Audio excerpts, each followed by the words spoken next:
Bonjour, bonsoir à tous, ici Nico de la chaîne Boucher Studio et aujourd'hui on se retrouve pour une vidéo vraiment spéciale pour le coup. En fait c'est un sujet qui traîne depuis un moment dans mes cartons et je n'ai jamais trouvé un vrai bon moyen d'en parler comme il faut. À la base c'était censé être un short, mais la vidéo est trop longue, puis ça devait être un bonus pour une vidéo un peu plus longue. Le problème c'est que le sujet est un peu trop sérieux, est-ce que j'y mets des blagues, est-ce que j'en mets pas? Et en même temps je suis très en retard sur le sujet. Plus personne ne parle de win or lose. Donc je me suis dit tant pis, j'ai envie de parler d'un sujet, je vais en parler. Peu importe si c'est vu ou non, peu importe la forme ou non, je vous sors cette vidéo et on verra bien. C'est quoi ce scandale autour de Win or Lose? Sorti début 2025, Win or Lose a fait polémique. En effet, la série de Pixar a supprimé des scènes trans et a introduit son premier personnage catholique. Et c'est arrivé plus ou moins au même moment de la deuxième arrivée de Trump au pouvoir, avec sa politique anti-trans. Ça a été considéré comme étant un recul du progressisme et une avancée du conservatisme. Les médias en ont énormément parlé. Déjà l'intronisation du premier personnage catholique dans un Disney, c'est à l'image de Disney, c'est très timide. En fait, ils ont géré les catholiques comme ils ont géré les lesbiennes dans Buzz l'éclair. C'est-à-dire que c'est très fugace, faut pas cligner des yeux. Laurie, le personnage catholique, finit son arc scénaristique en disant « Je dois avoir foi en moi ». J'ai enfin la solution. Il faut que je croie en moi.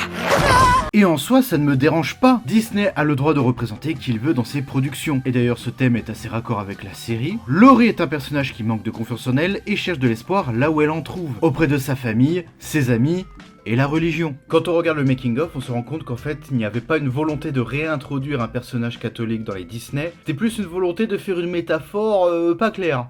We need to have a bigger idea about what this is. And we came up with the idea that Laurie's challenge is between faith and doubt. I have faith, but sometimes the doubt creeps in. And the faith is faith in her father, but she's racked with doubt. And so we said, let's use that metaphor. So we used faith as like the Holy Spirit as a metaphor, and doubt would have been the snake.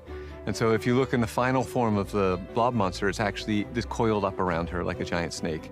Tout ça c'est pour dire que Disney est très timide sur ce genre de sujet. Faut pas oublier que Disney, ce sont des capitalistes. Ils sont extrêmement cyniques et va là où le vent souffle. Il faut brusquer personne. De l'autre côté, on a le personnage de Kai, qui est censé être un personnage trans, mais tout cet aspect-là a été supprimé de la série. Et bah, ça se sent quand même un peu, hein. Il y a des passages assez évocateurs, par exemple la scène où elle cache des anciennes photos d'elle. On a aussi la fameuse scène où le père dit « Je t'aime de tout mon cœur, peu importe tes choix ». Mais sache que rien ne changera le fait que je t'aime plus que tout. Tu le sais, je t'aime plus que tout.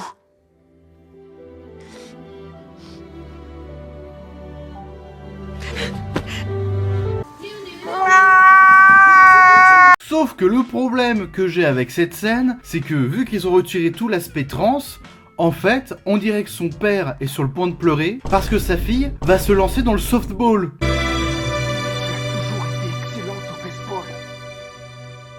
Ça fait beaucoup. Ah du coup la question que vous vous posez c'est y a Trump ou y a pas Trump? Bah il faut savoir que la production de Win or Lose a commencé en 2020, c'est très long de produire une série de cette qualité. Dans le making of il est précisé que pour faire un film Pixar il fallait plus ou moins 5 ans, et que pour une série qui est beaucoup plus longue il leur fallait 8 ans.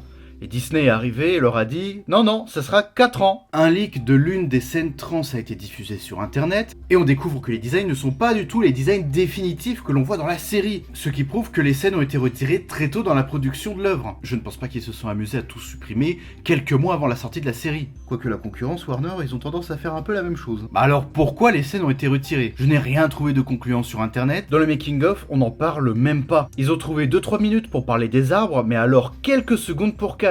Et vraiment pour dire oh là là c'est la nouvelle dans l'école, c'est difficile. Le making of nous explique que l'histoire est inspirée par la vraie vie de ses créateurs, et parmi les créateurs de la série il y avait aucun trans. Alors peut-être qu'ils ont retiré cet aspect de l'histoire parce qu'ils ne se sentaient pas légitimes à le faire jusqu'au bout. Mais en même temps dans l'épisode il y a beaucoup de références. Mais mon avis c'est que Disney c'est des gros capitalistes et qu'ils ont trouvé ça un petit peu trop rentre dedans et ils ont eu peur. Alors il y a eu une réponse de Disney et comme d'habitude c'est un peu timide, c'est un peu la réponse lambda qu'on entend partout. On veut que les parents puissent avoir le choix d'aborder certains thèmes à leurs enfants. Mais quand on va dans ce terrain-là, pourquoi vous laissez pas les parents parler de religion avec leurs enfants? Et surtout, c'est ça qu'on demande à des artistes, c'est de parler, c'est d'exprimer quelque chose. Et normalement, c'est au rôle des parents de choisir avec minutie quelle série, quel film leurs enfants vont regarder. En fait, sur ce sujet, la discussion doit bien commencer par quelque part. Donc pour conclure, pour moi, Trump n'a pas eu d'incidence sur gagner ou perdre. Pour le coup, je pense que c'est une fake news. Ça, c'est pour win or lose, mais après, il y a le reste. Récemment, Disney a avoué qu'il voulait faire un petit retour sur le progressisme. Par exemple, ils ont supprimé le programme diversité, équité et inclusion. Alors dit comme ça, c'est pas clair, j'ai fait quelques recherches. C'était un groupe qui a été constitué pour réfléchir autour de l'inclusivité dans la fiction. Comment on fait pour intégrer des personnes non valides, LGBT ou de couleur dans des fictions Disney. Bon, comme je vous l'ai dit, Disney c'est des capitalistes, c'est des néolibéraux, tout ce qu'on a vu jusqu'à aujourd'hui c'était surtout du progressisme de façade, mais c'était quand même quelque chose. Et ce quelque chose qui était pas très grand n'existe plus. Et c'est pas remplacé par quelque chose de meilleur, hein. Il y a rien d'autre à la place. Donc ça ne veut pas dire qu'il n'y aura plus jamais de latino dans des films Disney, c'est quand même un rempart, bien que tout petit, qui disparaît. Le deuxième exemple, ce sont des censures qui ont été retirées. Ces censures prenaient la forme de petits textes que l'on mettait au début des films pour remettre ces œuvres-là dans leur contexte. Par exemple, la censure nous expliquait que dans Peter Pan, il y avait des stéréotypes racistes.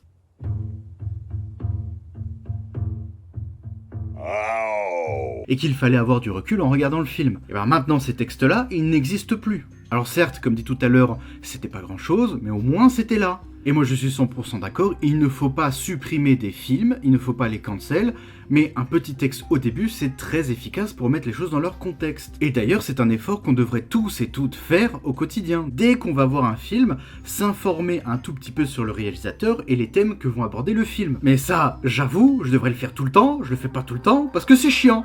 Et je comprends que plein de gens ne le fassent pas. Mais du coup mettre un petit texte sur des films qui ont plus de 50 ans, moi je suis d'accord, ça me va. C'est vraiment le meilleur entre deux. Ça aussi, ça saute. Je pense que de se prendre la tête autour de win or lose, c'est pas le cœur de la réflexion, qu'il faut réfléchir un tout petit peu plus loin. Et aujourd'hui, ce qui se passe, c'est qu'on observe que la société américaine, donc la première puissance mondiale, l'un des pays, si ce n'est le pays le plus influent de la planète, est en train de faire un grand virage à droite.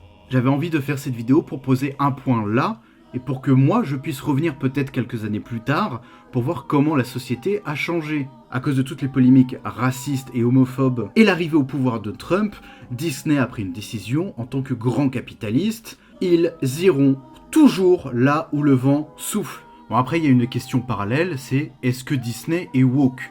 Moi je pense que l'entité Disney, la société, n'a jamais été woke. Et c'est là où c'est complexe, il y a des artistes qui sont progressistes. Il y a des films et des séries Disney qui le sont aussi. Par exemple, Frères des ours, La Reine des Neiges, Réponse, Mulan, d'une certaine manière, Le Manoir hanté, les 999 fantômes, Lose Houseville. Ce qu'il faut comprendre, c'est que la société Disney a toujours accompagné les mouvements qui lui permettaient de faire du profit. Pour un Lose Houseville, combien on a de Win or Lose? Pour un Manoir hanté de 2003, combien on a de Manoir hanté de 2023? Pour un film pertinent, combien on a eu de tentatives très étranges? La question est, maintenant que les règles se sont un tout petit peu durcies, est-ce que tous ces artistes vont pouvoir continuer à avoir une place? Vont-ils pouvoir continuer à dire ce qu'ils avaient envie de dire? Ou est-ce que on va empêcher l'art de s'exprimer? Je pense que pendant encore 2-3 ans, on va encore se taper du progressisme léger à la Disney, parce qu'il y a plein de productions qui sont encore en cours, et dans 5-10 ans, il faudra voir l'évolution de Disney.